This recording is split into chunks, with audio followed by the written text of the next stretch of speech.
Hello friends, आज आपण वर्तुळखंड हा घटक अभ्यासणार आहोत.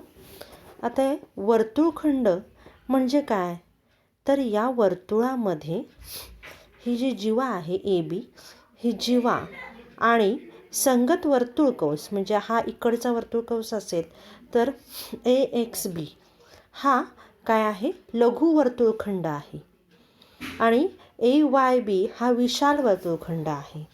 कारण ए एक्स बी हा लघु वर्तुळकौस आहे आणि याने व्यापलेला जो वर्तुळखंड असतो त्याला लघु वर्तुळखंड असे म्हणतात आणि विशाल वर्तुळकौसाने व्यापलेला जो वर्तुळखंड असतो त्याला विशाल वर्तुळखंड असं म्हटलं जातं. ओके, तर अर्धवर्तुळखंड ही आणखीन एक संकल्पना आहे. यामध्ये अर्धवर्तुळखंड म्हणजे काय, तर व्यासामुळे तयार होणाऱ्या वर्तुळखंडाला अर्धवर्तुळखंड असे म्हटलं जातं. कारण व्यास हा जो आहे हा बरोबर त्या वर्तुळाचे 2 अर्धे भाग करतो.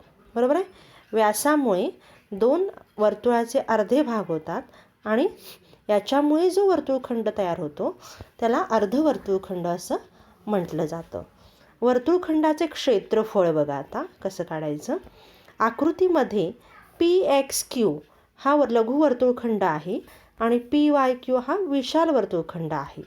आता लघु वर्तुळखंडाचं जर क्षेत्रफळ काढायचं असेल तर काय केलं बघा, इथे ओ पी आणि ओ क्यू या 2 त्रिज्या काढल्या.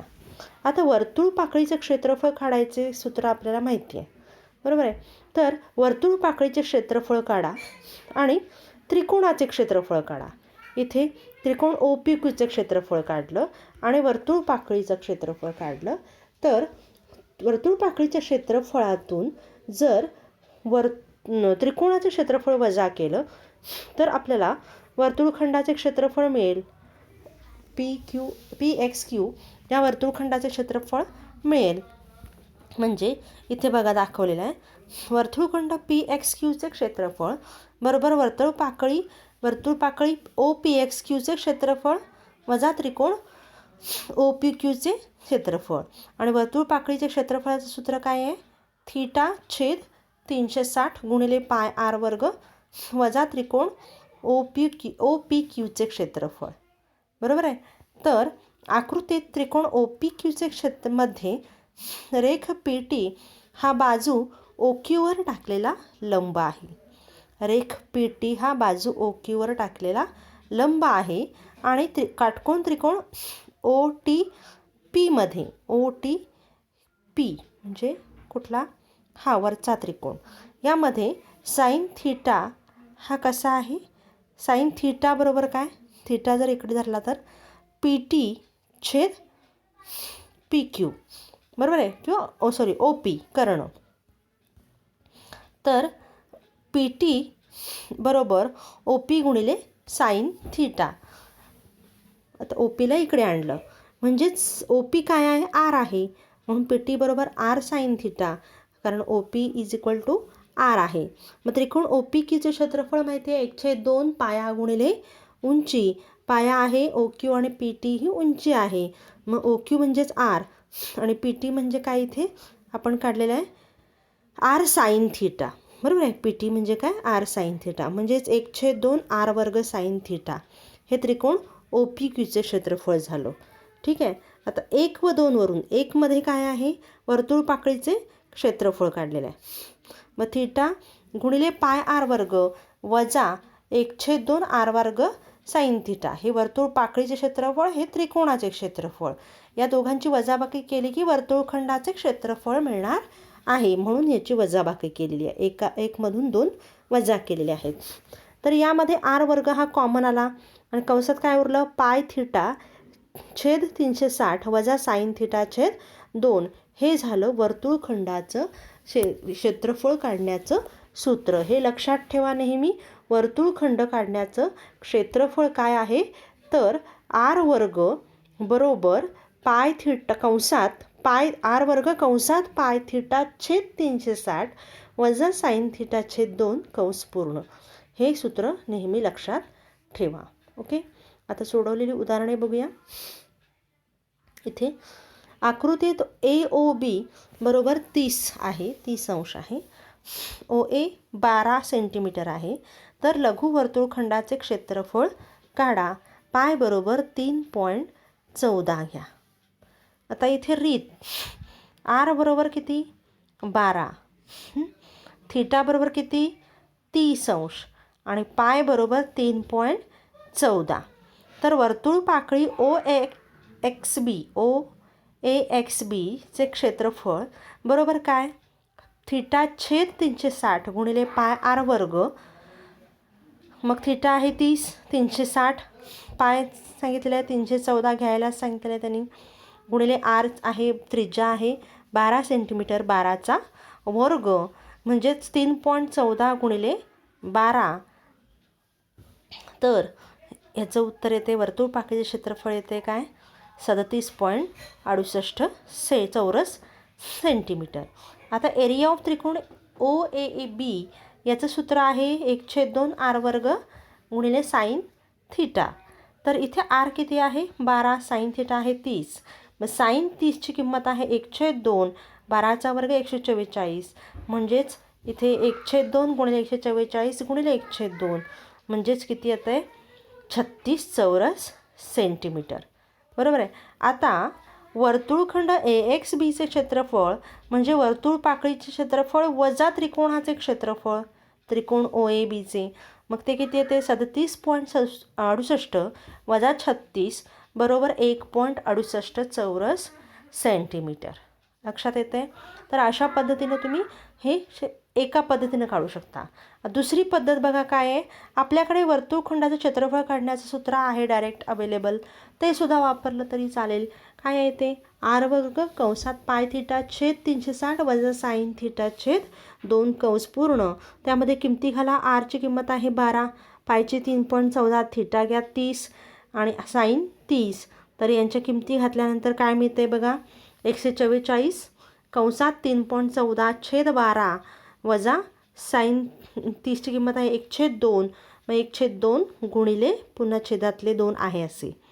पुढे 144 छेद 4 कंसात 3.14 छेद 3 कारण 3 चौक 12.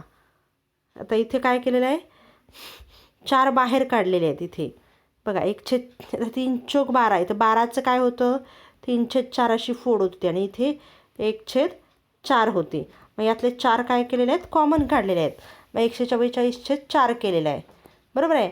मग इथे 4 कॉमन काढल्यावर इथे उरले 3, मग इकडे काही वजा 1 म्हणजेच 36 वजा 36 कंसात 3.14 छेद 3 वजा 3/3. बरोबर आहे. मग 36 गुणिले 0.14 बरोबर 12 गुणिले 0.14 बरोबर 1.68 चौरस सेंटीमीटर. म्हणजे मगाशीच्या पद्धतीने सुद्धा हेच उत्तर आलं होतं. तुम्ही कुठल्याही पद्धतीने सोडवलं तरी चालेल, जी पद्धत तुम्हाला सोपी वाटते. हे सूत्र जर तुमच्या लक्षात राहिलं, चांगल्या पद्धतीने तुम्ही पाठ केलं तर डायरेक्ट एकाच मेथडने या एकाच ह्याच्यात सगळे तुम्हाला उत्तर डायरेक्ट मिळून जाईल, किंवा वरच्या पद्धतीने सोडवलं तरी काही हरकत नाही. ओके. तर दुसरं उदाहरण बघा काय आहे. पी केंद्र असलेल्या वर्तुळाची त्रिज्या 10 सेंटीमीटर आहे. जीवा ए बीने केलेला वर्तुळ केंद्राशी काटकोन केलेला आहे. लघु वर्तुळखंडाचे व विशाल वर्तुळखंडाचे क्षेत्रफळ काढा. म्हणजे आपल्याला इथे ए एक्स बीचं क्षेत्रफळ काढायचं आहे आणि या विशाल खंडाचे पण क्षेत्रफळ काढायचं आहे. ठीक आहे. तर आर किती आहे 10 सेंटीमीटर, थीटा आहे 90, पाय त्यांनी सांगितलेलं आहे इथं 3.14 घ्या असं. ओके. तर वर्तुळ पाकळीचे क्षेत्रफळ बरोबर थीटा छेद 360 गुणिले पाय आर वर्ग. बरोबर आहे. मग पाय आर वर्ग यामध्ये किमती घाला बघूया. 90/360 गुणिले 3.14 गुणिले 10चा वर्ग म्हणजेच 1/4 गुणिले 314 उत्तर येते 78.5 चौरस सेंटीमीटर. हे या वर्तुळ पाकळीचं क्षेत्रफळ आलं. बरोबर आहे. आता इथे ह्या पूर्ण वर्तुळ पाकळीचे क्षेत्रफळ आले. ठीक आहे. पी ए एक्स बी या वर्तुळ पाकळीचे क्षेत्रफळ आले. आता त्रिकोण ए पी बीचे क्षेत्रफळ काय 1/2 पाया गुणिले उंची. आता हा 90 अंशाचा कोन आहे, म्हणून तुम्ही पाया आणि उंची काय घेऊ शकताय, 10 10, कारण हा काटकोन त्रिकोण आहे, बरोबर आहे. मग इथे पाया पण 10 आहे आणि उंची पण 10 आहे. तर 10 गुणिले 10 50 चौरस सेंटीमीटर, बरोबर आहे. तर लघु वर्तुळखंडाचे क्षेत्रफळ बरोबर वर्तुळपाकळीचे क्षेत्रफळ वजा त्रिकोणाचे क्षेत्रफळ. वर्तुळपाकळीचे क्षेत्रफळ किती मिळाले, 78.5 चौरस सेंटीमीटर. त्रिकोणाचे क्षेत्रफळ मिळाले 50, त्यांची वजाबाकी येते 28.5. हे लघु वर्तुळखंडाचं क्षेत्रफळ मिळालेलं आहे. आता विशाल वर्तुळखंडाचं क्षेत्रफळ काढायचं असेल तर बघा काय करायला लागेल. विशाल वर्तुळखंडाचे क्षेत्रफळ बरोबर वर्तुळाचे क्षेत्रफळ म्हणजे एकूण वर्तुळाचे क्षेत्रफळ वजा लघु वर्तुळखंडाचे क्षेत्रफळ. म्हणजे हे या पूर्ण वर्तुळाच्या क्षेत्रफळामधून हे वर्तुळखंडाचं क्षेत्रफळ तुम्ही वजा केलात की तुम्हाला या विशाल वर्तुळखंडाचे क्षेत्रफळ मिळेल. म्हणून वर्तुळाचे क्षेत्रफळ सूत्र आपल्याला माहिती आहे, पाय आर वर्ग. पाय यांनी 3.14 घ्यायला सांगितलं आहे, म्हणून 3.14. आर आहे 10 त्रिज्या आहे, म्हणून 10चा वर्ग वजा 28.5 हे लघु वर्तुळखंडाचे क्षेत्रफळ आपण काढलेलं आहे. तर 3.14 गुणिले 10चा वर्ग बरोबर काय येणार आहे, 314 वजा 28.5 म्हणजेच 285.5 चौरस सेंटीमीटर. हे काय आहे, विशाल वर्तुळखंडाचे क्षेत्रफळ मिळालेलं आहे. लक्षात येते कसं काढायचं. ओके, आता आणखीन एक उदाहरण बघूया. 14 सेंटीमीटर त्रिज्या असलेल्या वर्तुळात एका सुसम षटकोन आंतरलिखित केलेला असल्यास, एक सुसम षटकोन जर आंतरलिखित झालेला आहे तर त्या षटकोनाच्या बाहेरील म्हणजे या षटकोनाच्या बाहेरील आणि वर्तुळाच्या आतील म्हणजे वर्तुळाच्या आतील आणि षटकोनाच्या बाहेरील म्हणजे हा जो पिंक कलरचा जो पोर्शन शेडेड आहे या पोर्शनचं काय करायचं, आपल्याला क्षेत्रफळ काढायचं आहे. पाय त्यांनी दिलेला आहे 22/7 घ्यायला आणि √3ची व्हॅल्यू दिलेली आहे. तर सुषम षटकोनाची बाजू बरोबर सुषम षटकोनाच्या परिवर्तुळाची त्रिज्या, बरोबर आहे. मग परिवर्तुळाची त्रिज्या किती आहे, 14 सेंटीमीटर आहे.